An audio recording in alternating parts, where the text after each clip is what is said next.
Learning the art of strategic thinking is one of the core principles of the modern MBA experience. Today, I'm honored to be joined by a woman who's been teaching corporate strategy here at the University of Georgia for the last 5 years, and before that has over 2 decades of experience hands-on in corporate strategy at the highest level. In addition to working with the full-time MBAs, she also leads the part-time MBA program and has just built and launched the brand new online MBA program here at the Terry College of Business. I'm very honored to be joined by Professor Susan Brown. Thank you. Thank you. I'm really excited for your time. Let's get started. So, when people hear the idea of corporate strategy, it can be a little bit difficult for many of the students to kind of understand. Can you just kind of give us a basic understanding of what strategy is from your perspective?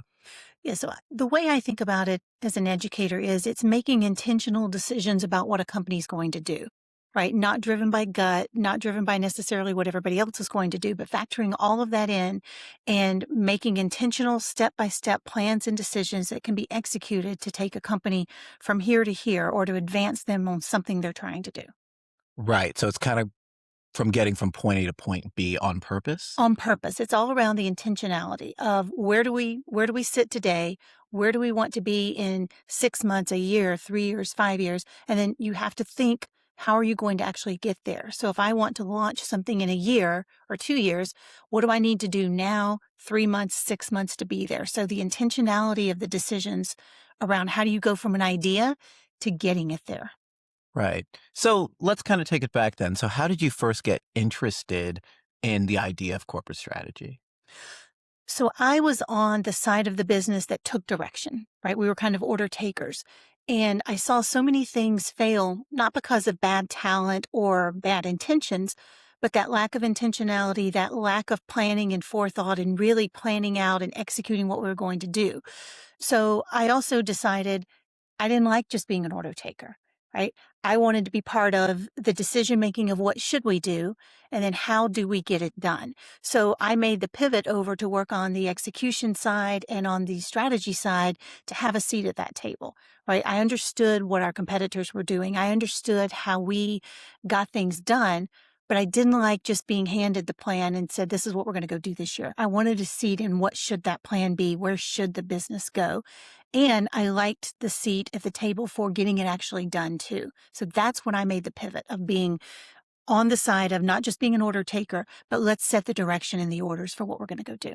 That's so interesting. As someone who, recently started the MBA program last semester, I was always interested in the ideas. How does someone become the decision maker in a company? So what I would really love to get an understanding of is a little bit of your background, before you started teaching here in those time where you were working in strategy. Kind of take me through your process of what you were actually doing kind of on a day to day. That would really help me understand. Sure. So I started out in manufacturing and the engineering side, and then a little bit on the project administration side, moved over to wireless technology. And that's where I started really beginning to understand the customer side, right? We're separated from it a lot in manufacturing, but in Verizon Wireless, I learned to look at the customer side. And that's when I started this interest in how do we go from understanding the customer side to being the ones who decide what we're going to do for the customer, not just on the back end. When I went over to Cox Enterprises, my next job is when I really started to make the move over. Now I was on the execution side and the operations side, but really taking that and going over to the brand side, the product management side, the strategy side of where do we see this industry and this business going, right? We've bought, for example, this wireless spectrum. What are we going to do with it? Why did we buy it? Should we have bought it?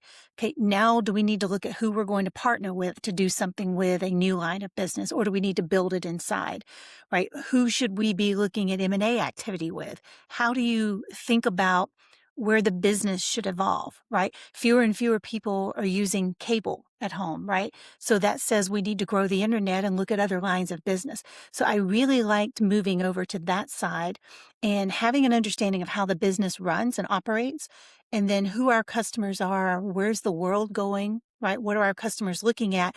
That gave me the background and the knowledge to now go over to the strategy side and be able to look at where should we be taking the business based on where is the world going? Where's the industry and our customers going? That's really interesting because I really like how you touched on how your previous role in the company working directly on the manufacturing side kind of set you up to understand, the landscape better and make Mhm. better strategic decisions. Do you think it's not just a bonus, but really a requirement for strategic leaders at the high end to have worked, more hands-on, or do those skills kind of transfer over once you've been an executive? For me, I think it's almost a requirement, right? Mm, The business lives on the floor. Would that be that and the floor could be manufacturing, it could be the customer sites, right. it could be the customer's home. But I always tell people who want to move up in leadership, you need some time out in the business with the customer, right? You need to understand how we make money, right? How do we get to know the business? Why are our customers choosing us? What do they want? What do they like? What are our products? Are they the right ones? If you don't understand that, I don't know how you really can lead a business who does that, right? I don't know how you can think strategically about where the business needs to go if you don't understand who the customers are and what they want. That's understanding it at its lowest level. And for me, understanding it there and then as I moved up in leadership, now I could think about it differently versus if I came in and started at that level, right? I don't understand the business or the customers. And I've seen people struggle when they did it the opposite way, take the leadership position over a business you don't know anything about. It's, I think, very difficult.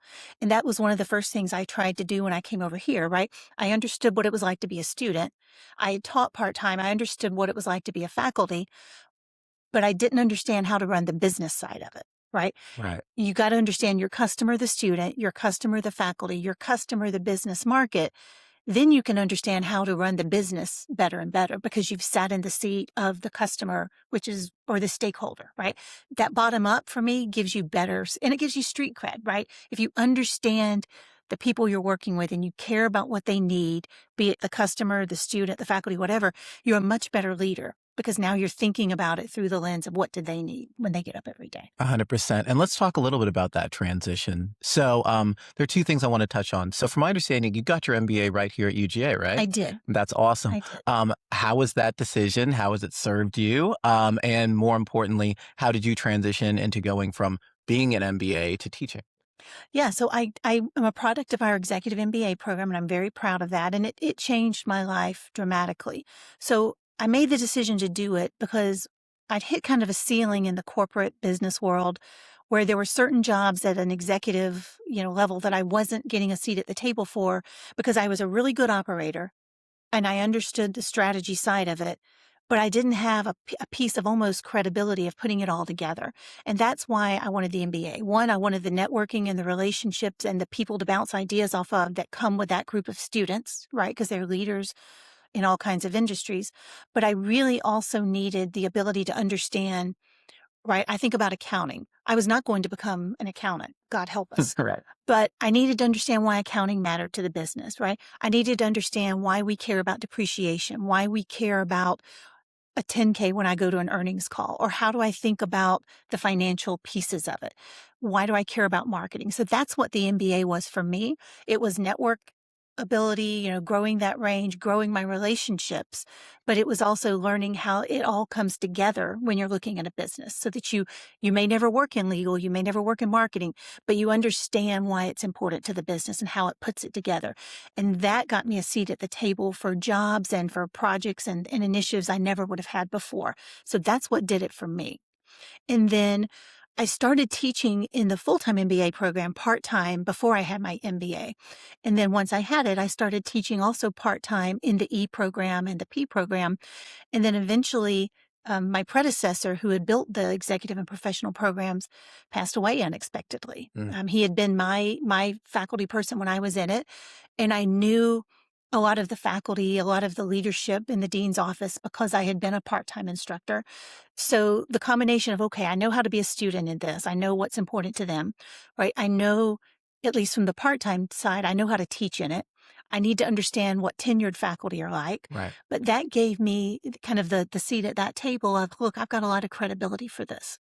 And I thought it would be a really cool way to continue to work with corporate people, to continue to mentor and teach, which I love. That was my favorite part of a lot of things. And then, yeah, at heart, I'm an operator, and this is running a business. I'm operating a business within a business school. So, best job I've ever had, and it let me put all of that together.